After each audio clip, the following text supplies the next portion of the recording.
Salam, salam sehat, salam jumpa dalam kasih Kristus. Kita berjumpa kembali dalam program Suara Kebenaran Gemit, Klasis Kota Kupang Timur.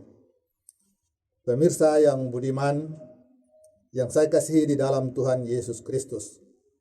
Pagi ini kita akan belajar sedikit firman Tuhan yang saya ambil dari Lukas pasal 24 ayat yang ke-29.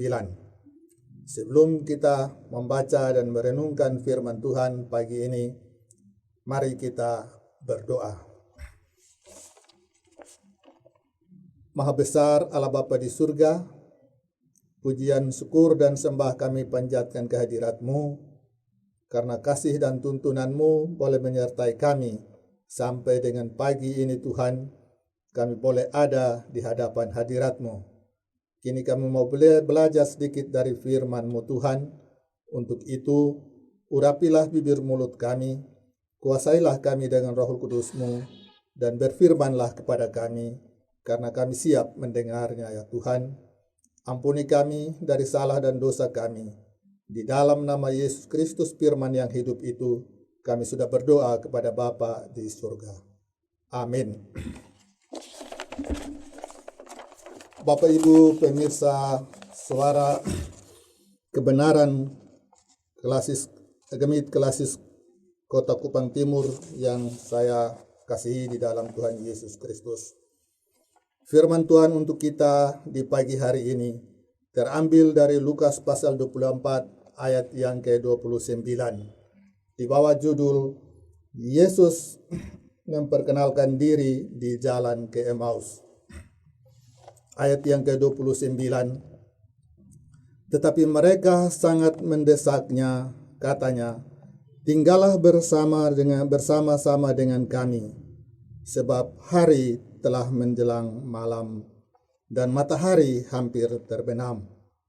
Lalu masuklah ia untuk tinggal bersama-sama dengan mereka.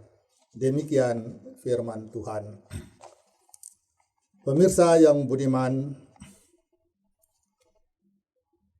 kita baru saja merayakan Jumat Agung dan Paskah. Di dalam kedua peristiwa yang kita baru saja merayakan ini, Yesus hadir di tengah-tengah muridnya. Yesus mau memperingatkan kepada kita sekalian dan mau membuat para murid menjadi saksinya.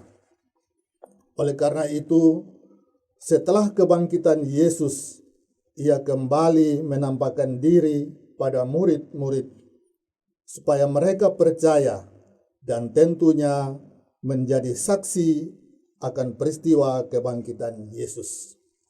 Pemirsa yang budiman, berkali-kali Yesus menampakkan diri kepada murid-murid dan salah satunya dalam bacaan yang kita baca hari ini, di mana Yesus menampakkan diri di jalan menuju ke Emmaus. Pada peristiwa ini kita diajak untuk belajar beberapa hal. Yang pertama,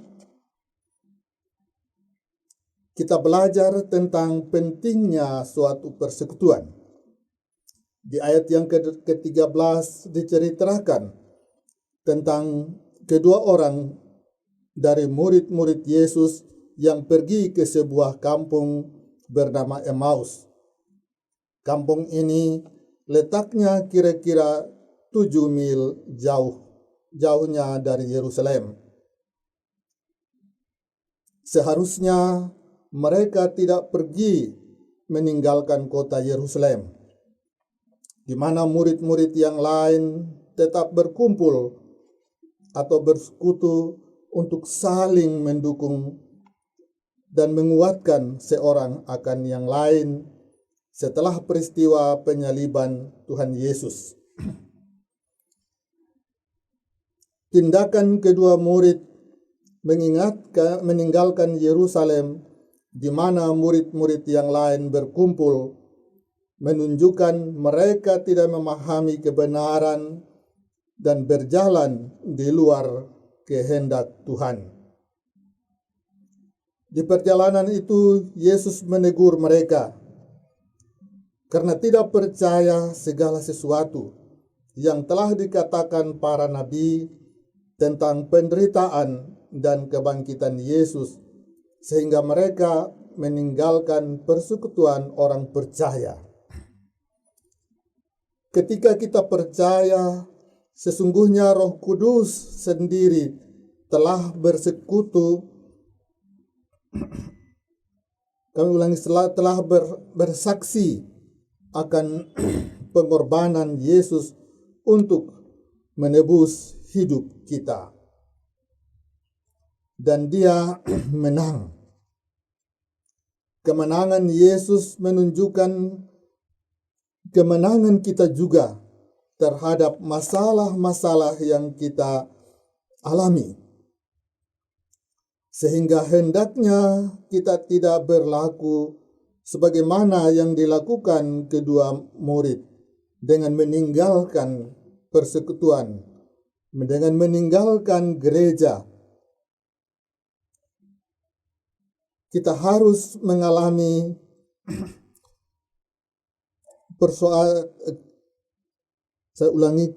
ketika harus mengalami persoalan yang tidak mengenakan dalam hidup kita. Yang kedua, murid tidak memahami dengan benar apa yang Yesus pernah sampaikan selama masih bersama-sama dengan mereka. Mereka pikir Yesus akan memimpin mereka keluar dari penjajahan orang Romawi saat itu. Tetapi kenyataannya Yesus malah ditangkap dan dihukum mati. Pemahaman yang salah mempengaruhi kepercayaan mereka, sehingga mereka melakukan tindakan yang salah dengan meninggalkan Yerusalem. Saat ini banyak sekali anak-anak Tuhan yang tidak memahami firman dengan benar.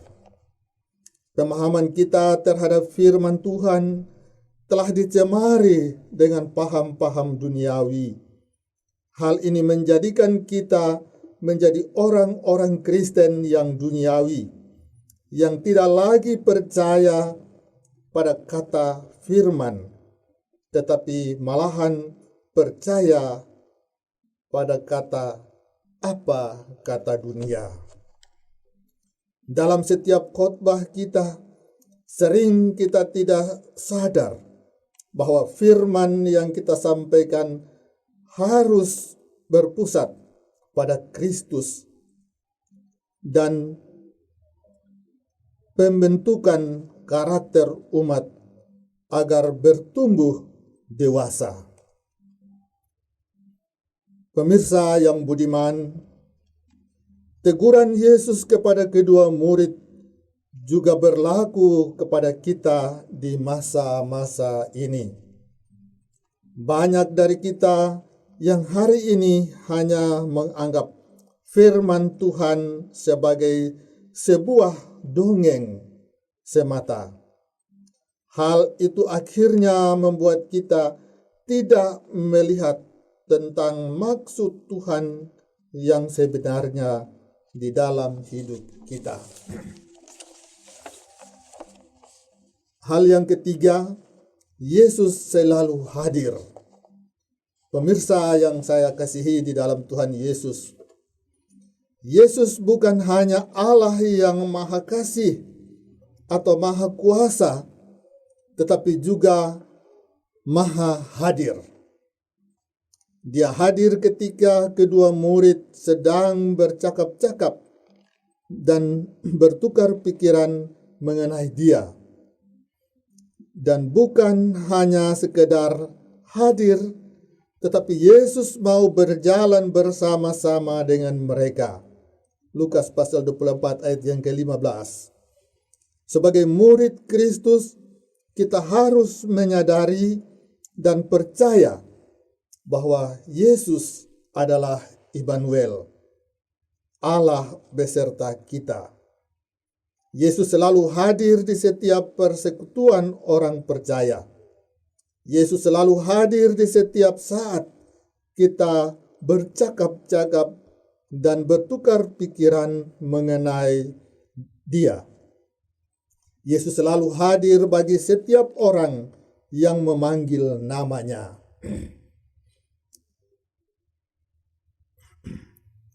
Bahkan Yesus rela berjalan bersama dengan kita dalam setiap saat suka maupun duka.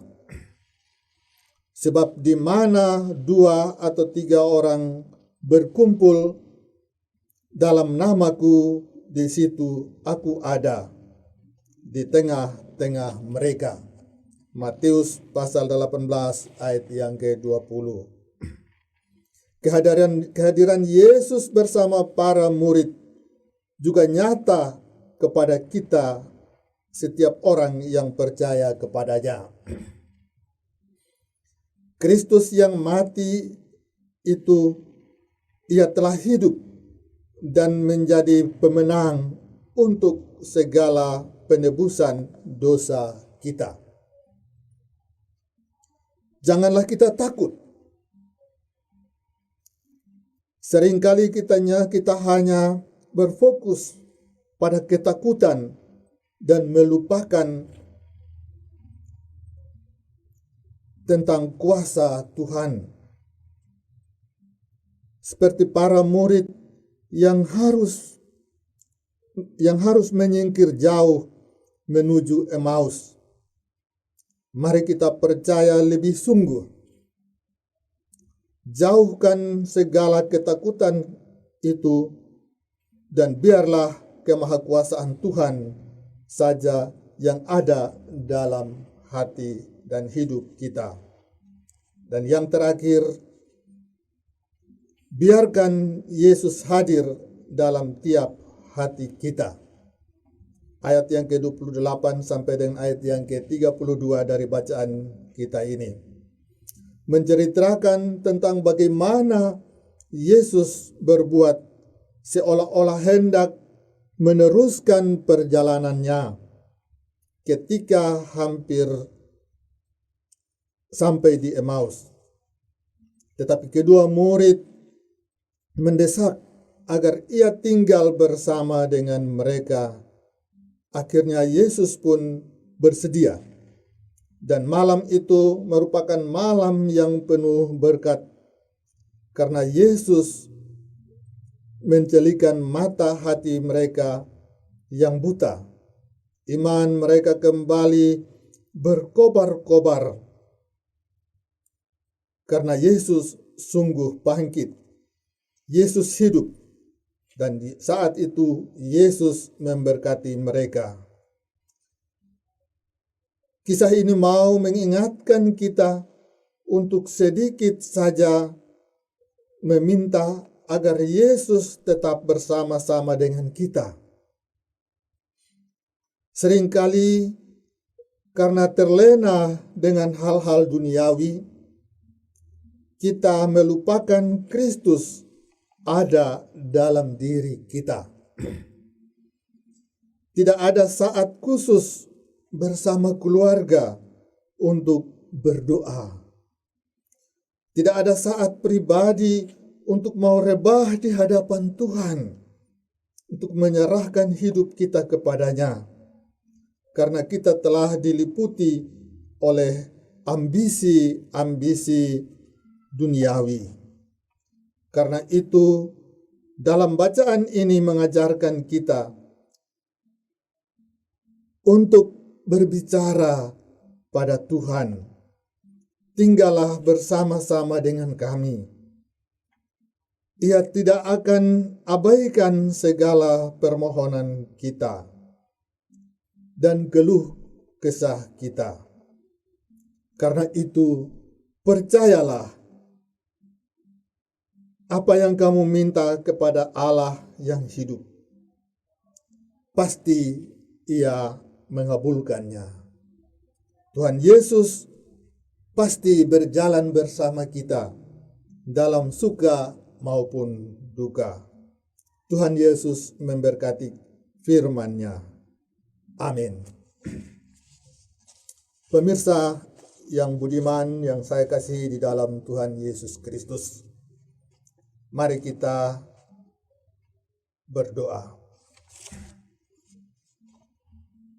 Ya Tuhan Allah Bapa di surga, pujian, syukur, dan sembah kami haturkan kehadirat-Mu, karena kemurahan dan kasih-Mu memberikan kami waktu untuk belajar sedikit firman-Mu. Kiranya firman-Mu ini boleh menjadi berkat dalam hidup kami, menguatkan iman percaya kami bahwa Yesus Kristus selalu ada bersama-sama dengan kami dalam setiap langkah hidup kami. Terima kasih Tuhan, pada kesempatan pagi hari ini kami juga berdoa bagi pelayanan di channel ini di dalam mewartakan firman-Mu. Biarlah Tuhan memberkati semua perangkat yang digunakan, berkati para personil, berkati hamba-hamba-Mu di Klasis Kota Kupang Timur, Bapak Ketua Klasis bersama dengan jajarannya, beri hikmat, akal budi, dan pekerti, sehingga mereka mampu untuk mengelola pelayanan di Klasis Kota Kupang Timur ini. Ya Bapa di surga, kami berdoa bagi bangsa dan negara kami, pimpinan kami dari yang tertinggi, Bapak Presiden sampai kepada RT RW. Beri mereka hikmat, akal budi, dan pekerti, kemampuan, sehingga mereka dapat memimpin bangsa ini menurut kehendak-Mu Tuhan. Pandemi COVID yang saat ini masih menakutkan kami, berikan kami kekuatan, berikan kami hikmat, agar kami percaya benar bahwa Yesus yang bangkit itu sudah memenangkan segala penderitaan kami. Yesus juga memenang atas pandemi COVID ini. Untuk itu kiranya Tuhan tolong kami, umat-Mu, agar kami percaya sungguh dan bebaskan kami dari belenggu penyakit COVID yang masih merajalela ini. Bapa di surga, kami juga berdoa atas musibah yang terjadi pada minggu-minggu yang lalu melanda daerah kami. Ada begitu banyak umat-Mu yang terdampak atas bencana yang terjadi. Biarlah Tuhan Engkau hadir dan menguatkan mereka, serta ketuklah pintu hati para dermawan untuk mereka mau tergerak, mengulurkan tangan melayani akan umat-Mu yang terdampak akan atas bencana ini. Kiranya Tuhan menolong kami sekalian. Pada kesempatan ini Tuhan, kami juga berdoa bagi Sinode Gemit. Kiranya Tuhan Engkau menyertai hamba-hamba-Mu dari Ketua Sinode dan jajarannya. Beri mereka hikmat, akal budi, dan kemampuan di dalam memimpin jemaat-Mu di Gemit ini Tuhan, agar semua jemaat-Mu boleh tetap bersatu padu di dalam memuji dan membesarkan nama-Mu. Terima kasih Tuhan, terima kasih. Berkati para pemirsa yang mendengar firman-Mu, agar firman-Mu boleh menjadi berkat bagi kami semua. Terima kasih ya Tuhan, ampuni salah dan dosa kami. Dalam nama Yesus Kristus kami datang dan berdoa kepada Bapa di surga. Amin.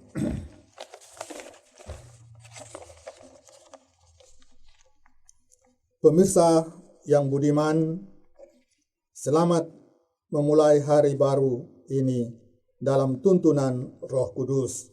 Kiranya Tuhan menuntun dan memberkati kita sekalian. Salam.